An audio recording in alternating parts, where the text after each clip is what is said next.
do something you're very passionate about.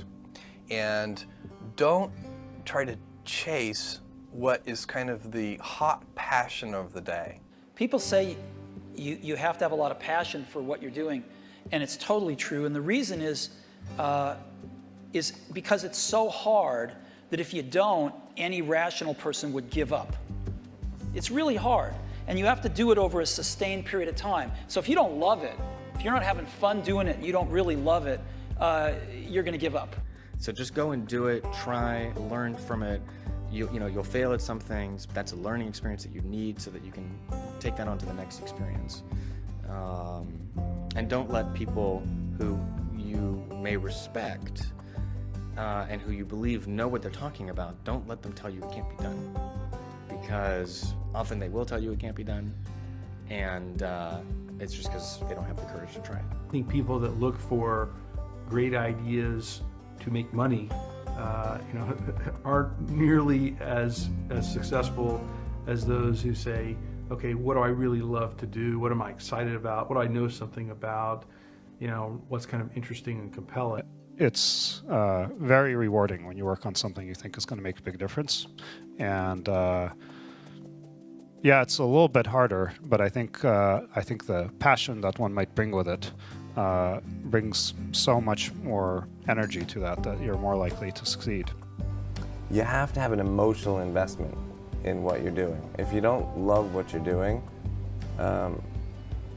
failure is pretty much guaranteed. Success is not guaranteed by any means, but failure is much more likely if you don't love what you're doing. If you know exactly what you want to be, you need to spend as much time with people that are actually that already. One of the things that I do is I question a lot of things.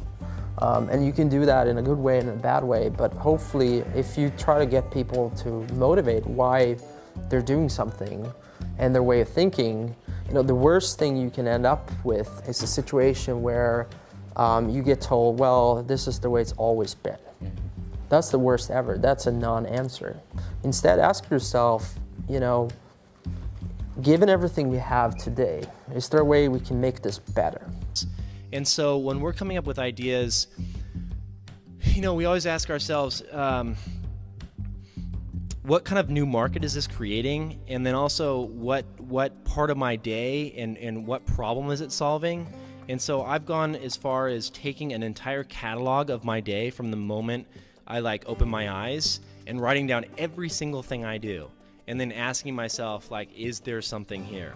If you're not coming up with 10 ideas a day, that's why I have this thing. If I'm not filling up this page every single day, then my idea muscle will atrophy. And I started this in 2001, and I still do it every single day. You have to come up with ideas every single day, or the idea muscle atrophies. The good news is, after about 6 months of doing that, you're like a machine. People get surprised at how many ideas you could just have